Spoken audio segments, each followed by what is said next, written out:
السلام عليكم ورحمة الله وبركاته، ازيكم حبايبي عاملين ايه؟ يا رب كلكم تكونوا بخير.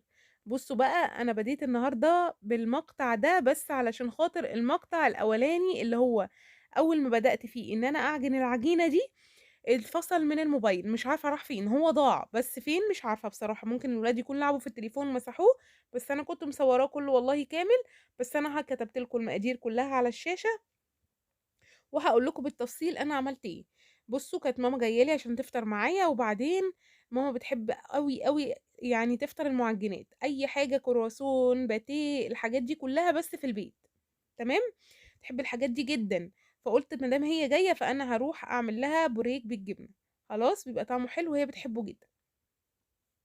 فقُمت عجنت بقى كيلو من الدقيق، حطيت عليه معلقة كبيرة من اللبن البودر، وحطيت معلقة صغيرة من البيكنج باودر، وحطيت كيس من الخميرة، وحطيت ربع كوباية من الزيت، وضِفت كل المكونات دي كلها على بعض وزبداية، وبدأت أضيف السوائل شوية بشوية زي ما إحنا خلّينا متفقين إن كيلو دقيق بياخد معانا 3 كوبايات من السوايل، 3 في أقل على حسب نوعية الدقيق اللي عندي، سواء هو بيشرب سوايل أو لأ. خلاص؟ فإحنا كده والّا كده حاطين من السوايل كوباية، اللي هي كوباية الزبادي، وبدأت إن أنا أضيف المَيّة شوية بشوية، كان معايا كوباية من المَيّة أو كوباية من الحليب، زي ما أنتِ بتحبي تحطي، عزّزي بقى القيمة الغذائية بتاعة الحاجة بتاعتِك، تمام؟ فبدأت كده إيه، أحطها وعجنت العجينة كويس جدًا، ما ضفتش أي حاجة خالص غير بعد ما عجنتها، ضِفت معلقتين من الصلصة وبدأت أعجن تاني، وخلاص على كده، لغاية ما خدت اللون الحلو اللي قدّامنا ده. وسِبتها بقى تختمر وقطّعتها على 3 كِوَر زي ما إحنا شُفناها كده، وسِبتها ترتاح قبل ما أفردها تاني علشان خاطر ما تبقاش قاسية معاكِ أثناء الفرد. وكل ما العجينة بتاعتِك تكون طرية، كل ما هتعرفي إن المخبوزات بتاعتِك أو المعجنات بتاعتِك هتطلع هشة وتحفة وحاجة كده ما حصلتش. خلاص؟ جِبت بقى إيه، أول كورة عندي من العجين وبدأت أفردها وأقطّعها بالمَج أو قطّاعة موجودة عندِك، أنا قطّعتها بالمَج علشان تعرفي إن هي بتتقطّع بأي حاجة، خلاص؟ وكمّلت كل الكمية اللي عندي بالمَج، وجِبت بقى الصاج بتاعي وبدأت إن أنا أقفّل كده، حطيت الجبنة بتاعتي، أنا هنا حطيت جبنة إيه، حطيت جبنة فيتا على جبنة قديمة، ادِّت طعم وmix حلو أوي للجبنة، خلّيت الmix بتاع البوريك طعمه حلو أوي، أوي، يعني طعم الجبنة من جوّه تحفة، أحلى من أي جبنة تانية، خلاص؟ وعملنا الmix ده وحطينا حشينا كل الحشوات اللي عندي، وبدأت أقفّل عليها بالشكل الطولي ده، عشان تدّيني الشكل اللي إحنا بنشتريه من الفرن بالضبط، تمام كده؟ والكيلو معاكِ هيعمل كمية حلوة جدًا، جدًا، جدًا، يعني هتشيلي وتحتفظي منها كمان في الفريزر. بس أنا ولادي الصراحة وماما بيحبوا الحاجات دي، فالحاجة دي بتتاكل في نفس اليوم يعني ما بتقعدش. فالمهم سِبناها إن هي تختمر مرة تانية، وبدأت إن أنا أدهن وشّها بلبن بودرة، وشوية كده حطيت عليه شوية من المَيّة، وبدأت أدهن وشّها، وحطيت كمان حبة البركة.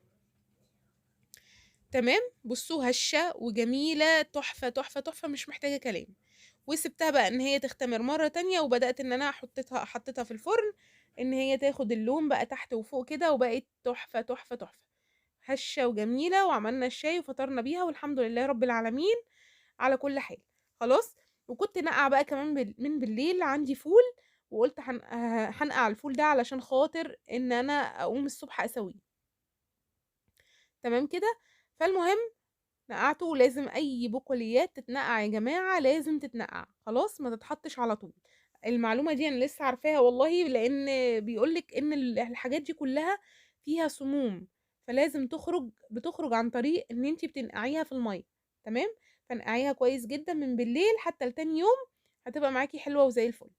وحطيت كمان نُص كوباية من العدس الأصفر، وحطيت نُص كوباية من الغلة اللي هي البليلة. بتعزّز القيمة الغذائية عندي في الفول، وحطيت نُص ليمونة، مش أكتر من كده، لو أنتِ عندِك كمان جزرة ممكن تبشريها وتحطيها بتدّي لون للفول حلو جدًا، وغليت مَيّة في الكاتل وبدأت أنزل على الفول بتاعي وهاحطه على نار هادية خالص، نار زي الشمعة، تمام، وكل ما هيحتاج مَيّة هازوّد مَيّة مغلية، اوعي تزوّدي مَيّة باردة، لإن لو زوّدتِ مَيّة باردة من الحنفية الفول بتاعِك هيسوَد والفول هنا عامل زي اللحمة بالضبط، هياخد معاكِ تسوية عالية جدًا لو أنتِ بدأتِ إن أنتِ تزوّديه مَيّة من الحنفية، خلاص؟ فالفول يبقى على نار هادية ويتزوّد مَيّة سخنة، تمام؟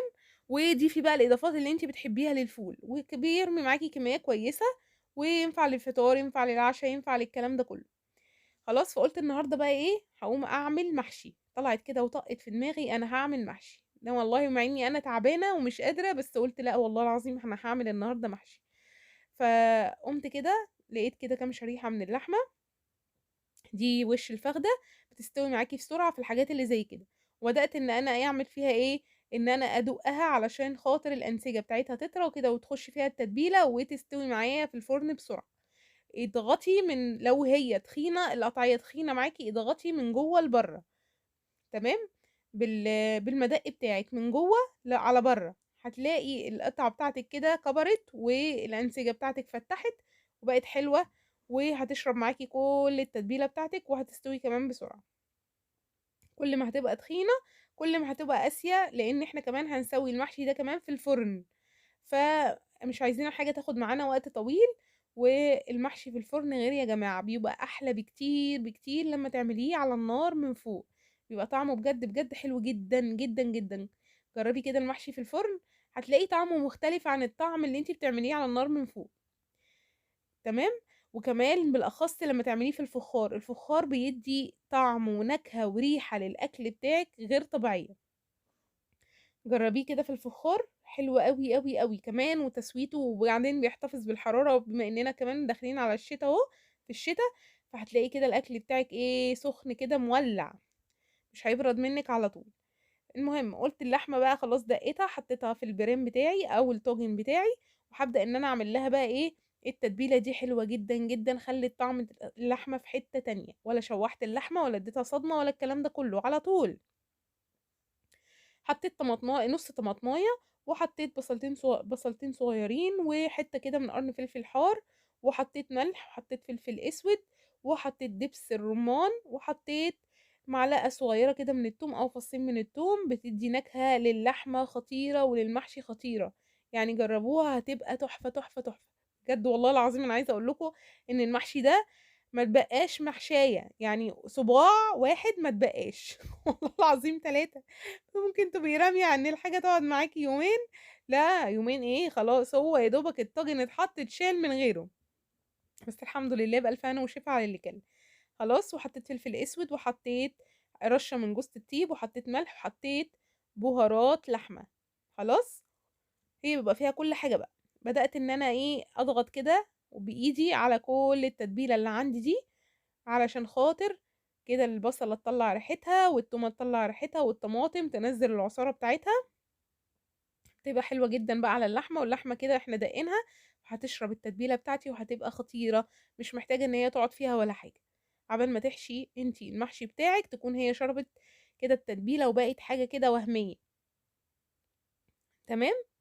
بُصّوا بقى جمالها خطيرة، يعني مش قادرة أقول لكم عايزة تتاكل نيّة من كتر حلاوتها، ورشيت كده رشة عليها من الزيت علشان خاطر اللحمة بتاعتي ما فيهاش دهون كتير، خلاص، أهي بُصّوا شكلها رهيبة، عايزة تتاكل كده نيّة، جميلة، جميلة، جميلة، ولا اديتها صدمة ولا اديتها أي حاجة.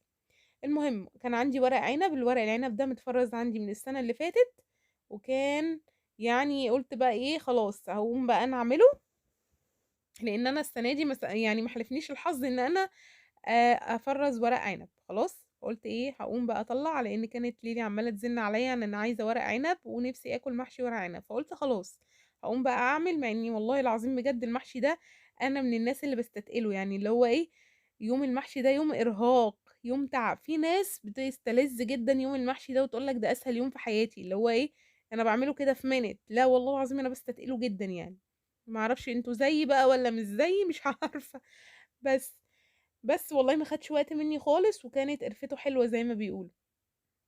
المهم حطيت كده في المَيّة بتاعتي اللي غلت حطيت شوية من الزيت وحطيت رشة صغيرة من الكمون، بُصّوا الزيت بيدّي لمعة لورقة الورق العنب كده بتبقى حلوة أوي، يعني ما تنسيش كده رشة الزيت دي في المَيّة بتدّي لمعة لورق العنب كده وبتخلّيه بيلمع زي كإنِّك بتجيبيه كده أنتِ بتشوفي اللمعة دي في المطاعم، اللمعة دي بتيجي منين؟ من رشة الزيت اللي هُم بيحطوها في المَيّة.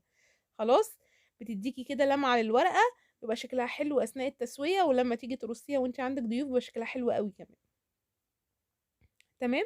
قطعت كده كمية البصل للمحشي بتاعي علشان نعمل المحشي في السريع كده وفي الإنجاز، اللي هو إيه، باضحك على نفسي، اللي هو في السريع وفي الإنجاز، اللي هو إيه، يا بنتي يا لولو هتنجزيه بسرعة، هانجزه بسرعة، أختي هو أنا في شطارتي ولا حلاوتي. وبدأت إن أنا بقى إيه، شوحت البصلاية بتاعتي صفرتها، ونزلت بالطماطم، ونزلت بالملح، ونزلت ببهارات اللحمة، ونزلت بكل التوابل اللي أنا نزلت بيها على اللحمة حطيتها في الصلصة، بهارات لحمة، فلفل اسود، رشة من الكمون، كزبرة ناشفة، ملح، جوز الطيب، كل ده نزلت بيه على الصلصة وسبتها ان هي تتسبك بقى مع نفسها كده لغاية ما اغسل الرز. وقطعت الخضرة بتاعتي وغسلت الرز كويس وصفيته من ميته عشان ما يكونش المية المحشي بتاعي فيه مية كتير. خلاص كده الطماطم بتاعتي كانت ايه، خلاص خلصت، مية مية. المحشي يا جماعة بيحب البصل. وحطيت كمان فصين من الثوم المهروس على الخلطة بتاعتي دي، وبدأت بقى ايه اقلب كل المكونات الحلوة دي كده كلها مع بعض. وفصين الثوم في المحشي دول بيدوا ريحة تجنن، يعني المحشي ده متهيألي وصل لآخر البيت، والله العظيم بجد جميلة جدا جدا جدا. وسبحان الله، انت تاكلي محشي عند فلانة غير ما تاكليه عند فلانة غير ما تاكليه عند فلانة، كل واحد وليه الحاجة اللي تميزه في المحشي بتاعه، كل واحد وليه طعم المحشي تاكليه في كل بيت مختلف عن الطعم التاني، كل واحد ليه توابل بيحطها، كل واحد ليه لمسة في المحشي بتاعه كده بتميزه عن بقية المحشي التاني. يعني انا باكل المحشي عند فلانة طعمه كذا، باكل المحشي عند فلانة طعمه كذا، بيبقى مختلف شوية، فكل واحد فينا ليه نفس في المحشي كده تلاقيه مختلف عن التاني تماما. تمام كده. المهم حطيت ايه الخلطة بتاعتي، خلاص ظبطناها وظبطنا الملح بتاعنا ودقناها ومش محتاجة ملح، والحمد لله مية مية، والتوابل بتاعتنا مظبوطة وكله تمام. جبت بقى الورق العنب، الخشنة بتبقى من تحت والناعمة بتبقى من فوق. خلاص، يعني الناعمة هي اللي على الوش الورق، خلاص، الخشنة هي اللي بنحشي عليها.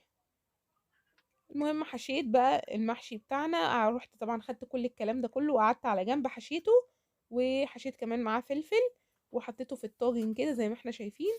والشوربة كانت عندي شوربة من قبليها بيوم، وبدأت انزل على الطاجن بتاعي علشان خاطر اسويه بقى. انا هسويه في الفرن مش هسويه على النار من فوق، تمام. وغطيته كده ورق الفويل، كنت نزلت هنا جبت حاجات وجيت وطلعت حطيته في الفرن على طول عشان الولاد كانت جاعت. هياخد معاكي ساعة في الفرن، تمام. اللحمة بتاعتك هتستوي كويس والمحشي بتاعك هيستوي كويس. كانت لونه وطعمه خطير، كان مش محتاج كلام بصراحة. عايزة اقول لكم والله ما اتبقى محشياية محشياية يا ولاد، ما اتبقت. قلبته بقى، بصوا اللحمة مستوية، وزي ما قلت لكم الطاجن بيحتفظ بالحرارة. في الشتاء ده بتعملي فيه المحشي بيبقى خطير، عاملين بقى فيه محشي الكرنب، روعة روعة روعة، حاجة كده تجنن. ماشي، جربي كده المحشي في الطاجن الفخار تحفة. وبعدين حطيت كده الفول بتاعي كان خلاص برد تماما، شلت كده نص الليمونة رميتها. وهفضلكوا الفول كده عشان تشوفوا ان الفول بتاعي فاتح وزي الفل، ولا اسود ولا اتأكسد ولا الكلام ده كله. طبيعي ان الطبقة الاولانية في الفول عشان ما نكذبش على بعض لما بتتعرض للهواء بتتأكسد، شيليها بالمعلقة، الفول بتاعك كله تمام وزي الفل مفيهوش اي حاجة خالص، الفول بتاعك هيبقى فاتح. طبيعي ان الحاجات دي بتتأكسد يا جماعة من الهواء فبتسود منك سنة، مش الفول نفسه، الطبقة الأولانية اللي على وش الفول. خلاص، شيليها كده بالمعلقة وارميها في الباسكت بتاعك، وخلاص الفول بتاعك من تحت هيبقى زي الفل فاتح وأبيض وكله تمام. هاتي بقى الأكياس بتاعتك وابدأي فرزي كده الفول واعمليه في البيت، ما تجيبوش من بره. انتي احسن بكتير ما تجيبيه من بره، يعني كمية ونظافة وكل حاجة. دلوقتي انتي بتجيبي ب5 جنيه فول ما بيبقاش فيهم اصلا، يعني ممكن ما يكفوكيش، فلا هاتي الفول يا حبيبتي في البيت واعمليه، هينفعك للفطار وهيوفر معاكي كمان في الميزانية. وهاتي كمان الفول المدشوش ونعمل الفلافل والكلام ده كله في البيت، هيوفر معانا كتير جدا جدا جدا وانضف كمان، والزيت والكلام ده كله، لا احنا نعمل حاجتنا في البيت اوفر وانضف واحسن لصحتنا كمان. المهم جمعت الفول بقى حطيته كده في الاكياس على قد اكلتنا، كل كيس على قد اكلتنا وممكن اكتر كمان. عمل معانا كمية حلوة هنحتفظ بيها بقى في الفريزر. كان برد معايا تماما قبل ما اخزنه، بصوا الفول فاتح ومش مسود وكان لونه حلو جدًا، لو عندِك كمان جزراية مبشورة هتبقى معاكِ تحفة، تحفة، تحفة.